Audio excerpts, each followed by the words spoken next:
स्वागत है एक बार फिर से आप लोगों का मंथन क्लासेस के ऑनलाइन प्लेटफॉर्म पर। जैसा कि फ्रेंड आपको पता है, बिहार पुलिस भर्ती का परिणाम जारी हो चुका है। जितने भी हमारे साथी चयनित हुए हैं उन्हें बधाई। और फ्रेंड जो असफल छात्र हैं वो निराश ना हो, सफलता आज नहीं तो कल जरूर मिलेगी, कुछ बेहतर ही होगा आप लोगों के लिए। तो फ्रेंड यह मंजिल तक पहुंचने का रास्ते का एक छोटा सा हिस्सा हो सकता है। तो फ्रेंड आप निराश और हताश ना हो। और फ्रेंड आप लोग अभी से अपने नए पुलिस भर्ती के लिए तैयारी शुरू कर दें। और फ्रेंड जैसा कि आज की क्लास में हम लोग साइंस के महत्वपूर्ण प्रैक्टिस सेट करेंगे। और फ्रेंड ये नया बैच है साइंस का। और फ्रेंड बिहार पुलिस में साइंस के क्वेश्चनों का बहुत ही महत्व है।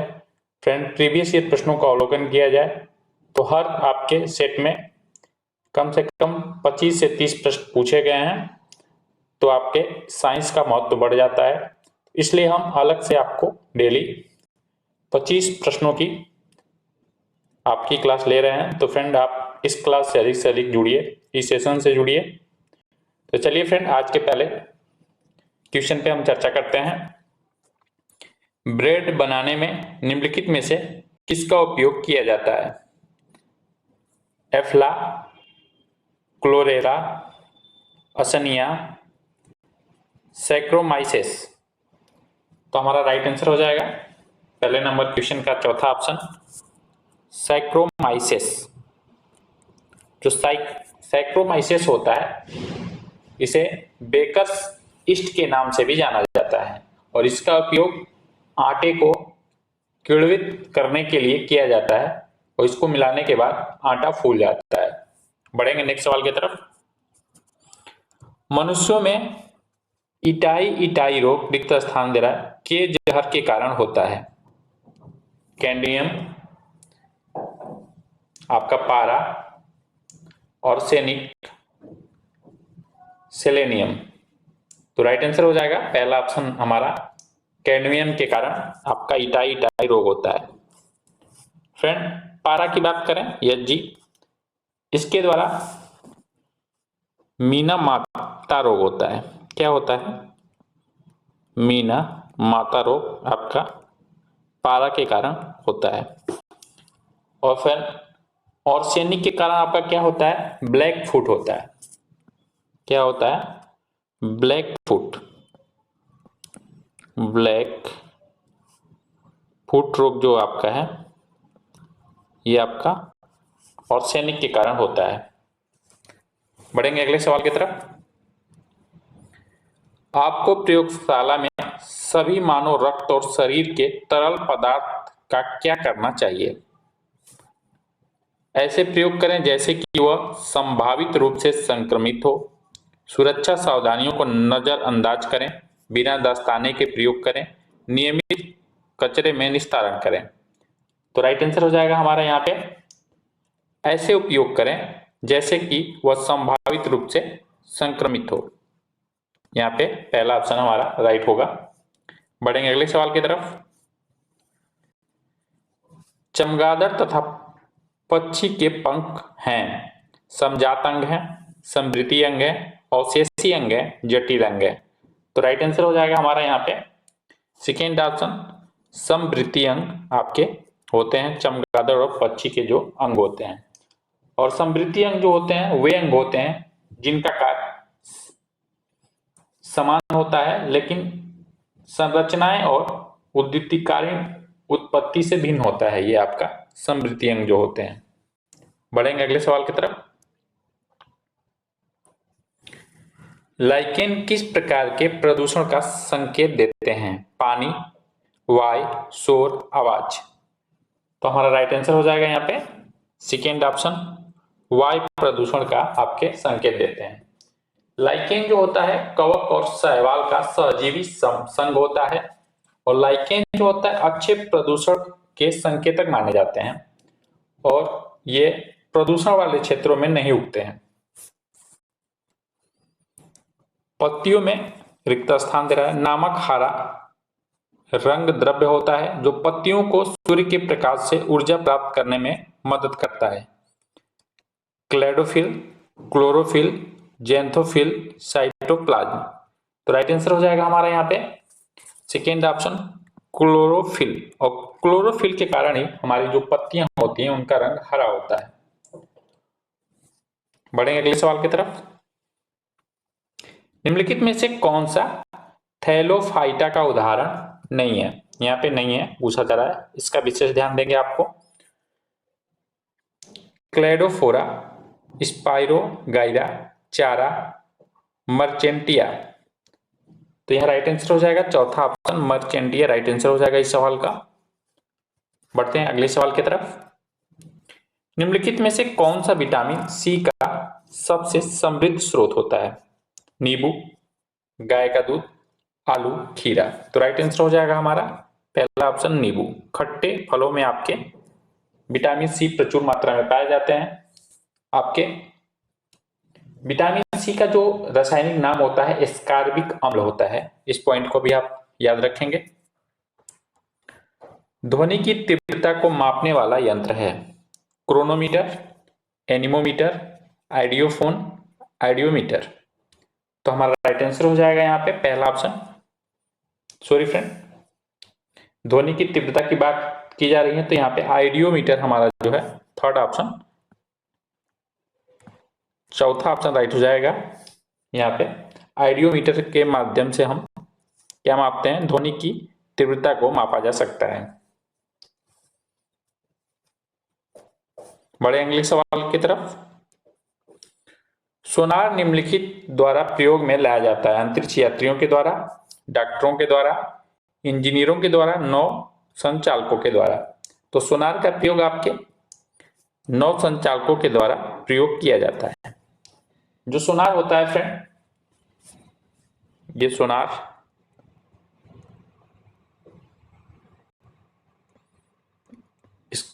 इसका अगर पूरा नाम देखा जाए तो sound navigation and the ragging होता है, और यह महासागर में डूबी हुई वस्तु की स्थिति को जानने के लिए इसका प्रयोग आपका किया जाता है। बढ़ेंगे नेक्स्ट सवाल की तरफ। ये बल है फ्रेंड, मिसप्रिंट है। बल गुणनफल है, बल किसका गुणनफल होता है ये आपसे पूछा जा रहा है। तो फ्रेंड बल बराबर क्या होता है? बल बराबर होता है आपका द्रव्यमान, द्रव्यमान गुणे त्वरण, यानी यह बराबर m इंटू ए। तो राइट आंसर हमारा हो जाएगा यहाँ पे क्वेश्चन नंबर 11 का राइट आंसर हो जाएगा सेकेंड ऑप्शन, द्रव्यमान और त्वरण का गुणनफल होता है बल। हवाओं की ऊर्जा होती है केवल स्थिति ऊर्जा, केवल गतिज ऊर्जा, वैद्युत ऊर्जा, स्थिति और गति दोनों ऊर्जा। तो बहती हवा में हमारा केवल आपकी कौन सी ऊर्जा होती है? केवल गतिज ऊर्जा होती है। तो राइट आंसर हमारा हो जाएगा यहाँ पे सेकेंड ऑप्शन। आगे बढ़ते हैं। अंतरिक्ष यात्री निर्वात में सीधे खड़े नहीं रह सकते क्योंकि गुरुत्व नहीं होता है, वायुमंडल में सान्यता बल बहुत तीव्र होता है, सौर वायु ऊपर की ओर बल लगाती है, वायुमंडलीय दबाव बहुत कम होता है। तो राइट आंसर हो जाएगा पहला ऑप्शन हमारा, गुरुत्व नहीं होता है। पानी की बूंद गोलाकार होती है, इसका कारण है पृष्ठ तनाव, द्रव्य का घनत्व, वायुमंडलीय दाब, गुरुत्व। राइट आंसर हो जाएगा पहला ऑप्शन हमारा पृष्ठ तनाव। जब किसी झील की तली से उठकर वायु बुलबुला ऊपरी सतह तक आएगा तो इसका आकार बढ़ जाएगा, घट जाएगा, यथावत बना रहेगा, चपटा होकर तस्तरी नुमा हो जाएगा। तो पहला ऑप्शन हमारा राइट हो जाएगा, बढ़ जाएगा। फ्रेंड तली की अपेक्षा ऊपर की ओर दाब घटने लगता है जिसके कारण वायु का बुलबुला का आयतन बढ़ जाता है, जिसके कारण वह बढ़ जाएगा। बढ़ेंगे अगले सवाल की तरफ। सूर्य के प्रकाश को पृथ्वी की सतह तक पहुंचने में लगने वाला समय लगभग कितना लगता है? 4.2 सेकेंड, 4.8 सेकेंड, 8.5 सेकेंड, 3.6 घंटे। तो राइट आंसर हो जाएगा लगभग आपका 8.5 मिनट का समय लगता है सूर्य की रोशनी को पृथ्वी तक पहुंचने के लिए।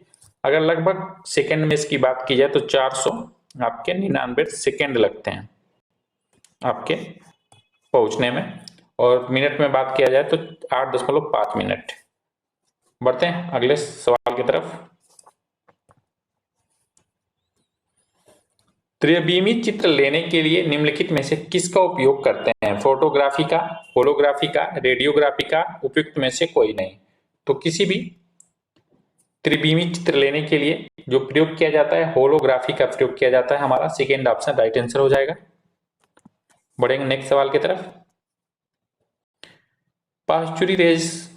जो पाश्चुरीकरण किया जाता है, पाश्चुराइजेशन होता है, एक प्रक्रिया है जिसमें क्या किया जाता है, ये पूछा जा रहा है आपसे सवाल में। दूध को बहुत कम तापमान पर 24 घंटे तक रखा जाता है। दूध को 8 घंटे तक गर्म किया जाता है। दूध को पहले बहुत तेज गर्म किया जाता है और एक निश्चित समय में अचानक ठंडा कर लिया जाता है। दूध का निर्जलीकरण किया जाता है। तो हमारा राइट आंसर जो हो जाएगा, पाश्चुरीकरण की प्रक्रिया में आपको दूध को पहले बहुत तेज गर्म किया जाता है और फिर एक निश्चित समय में अचानक इसे ठंडा कर दिया जाता है। तो इस प्रक्रिया को हम पाश्चुरीकरण प्रक्रिया कहते हैं। और फ्रेंड दूध को अगर हम जो टेम्परेचर देते हैं गर्म करने के लिए, ये आपका 145 डिग्री फ़ारेनहाइट से 150 डिग्री फ़ारेनहाइट तक पहले हम गर्म करते हैं। इस तापमान पे दूध को गर्म किया जाता है और इसके बाद इसको 55 डिग्री फ़ारेनहाइट पे इसे ठंडा कर लेते हैं। बढ़े अगले सवाल की तरफ। भौतिक परिवर्तन एक उदाहरण है।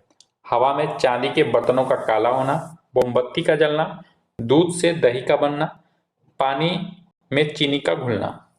तो राइट आंसर हो जाएगा यहाँ पे हमारा चौथा ऑप्शन। पानी में चीनी का घुलना क्या है? आपका एक भौतिक परिवर्तन है। भौतिक परिवर्तन वह परिवर्तन होता है जिसमें कारक को हटा देने के बाद पदार्थ अपनी पुनः पूर्ववर्ती अवस्था में आ जाता है। तो इस प्रकार का परिवर्तन हमारा भौतिक परिवर्तन होता है। एक ठोस से सीधे गैस में परिवर्तित को कहते हैं ऊर्ध्वतापन कहते हैं, संघनन कहते हैं, वाष्पन कहते हैं, उबलना कहते हैं। जब किसी ठोस को सीधे गैस में परिवर्तित कर दिया जाता है बिना द्रव में बदले, तो इस प्रक्रिया को हम ऊर्ध्वतापन के नाम से जानते हैं। पहला ऑप्शन हमारा क्या हो जाएगा? राइट हो जाएगा। बढ़ेंगे अगले सवाल की तरफ। भूपर्पटी में सर्वाधिक पाया जाने वाला तत्व है ऑक्सीजन, नाइट्रोजन, मैग्नीज, सिलिकॉन।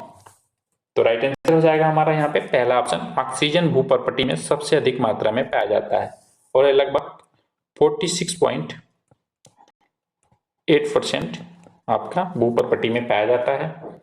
और वायुमंडल में सबसे ज्यादा कौन सी गैस पाई जाती है? तो याद रखेंगे नाइट्रोजन गैस वायुमंडल में सबसे ज्यादा पाई जाती है। यहां से भी आपको सवाल देखने को मिलता है। बढ़ेंगे नेक्स्ट सवाल की तरफ।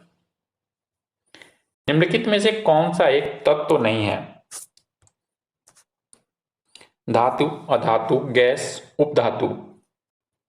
तो राइट आंसर हो जाएगा तीसरा ऑप्शन गैस।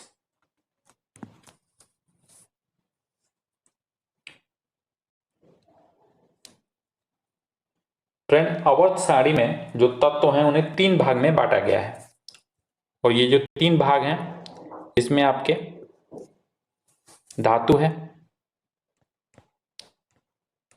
और फ्रेंड अधातु है और फ्रेंड आपका उपधातु है। इन 3 आपके अवध सारणी में 3 भागों में बांटा गया है आपके। और फ्रेंड ज्यादातर जो गैसें होती हैं वो आपकी यौगिक होती हैं, लेकिन फ्रेंड हीलियम, नाइट्रोजन, ऑक्सीजन और फ्लोरीन, क्लोरीन, आर्गन, ये सब जो गैस हैं या अपवाद हैं फ्रेंड, ये अधातु की श्रेणी में आती हैं। ये जो गैसें हैं आपकी अधातु कहलाती हैं। याद रखेंगे कौन कौन सी धातु गैसें हैं, helium, nitrogen, oxygen, chlorine, argon, ये धातु हैं। और ज्यादातर गैसें कैसी होती हैं, तो यौगिक होती हैं। तो यहाँ पूछा जा रहा है कौन सा तत्व तो नहीं है, तो गैस। बढ़ेंगे नेक्स्ट सवाल की तरफ। सर्वाधिक कठोर तत्व निम्न में से कौन है, हीरा, सीसा, टंगस्टन, लोहा। तो राइट आंसर हो जाएगा हमारा पहला ऑप्शन, हीरा सर्वाधिक कठोर तत्व है। चूना पत्थर का रासायनिक नाम है, calcium carbonate, magnesium chloride, sodium chloride, sodium sulphide. तो चूना पत्थर का जो रासायनिक नाम होता है यह आपका कैल्शियम कार्बोनेट होता है, कैल्शियम कार्बोनेट, CaCO3।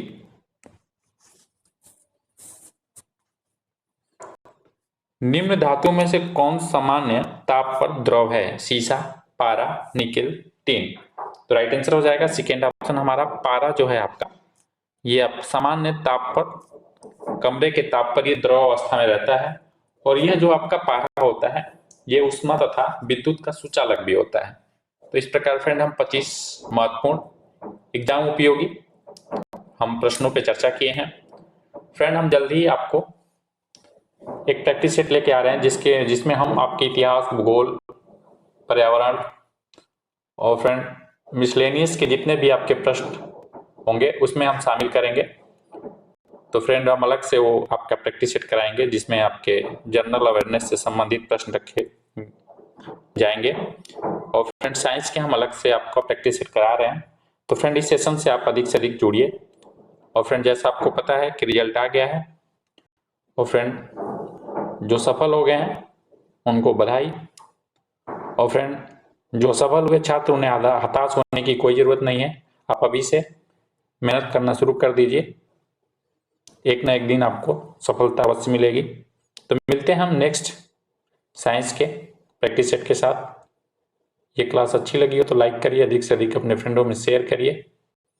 और फ्रेंड लास्ट तक हमारी क्लास देखने के लिए थैंक यू।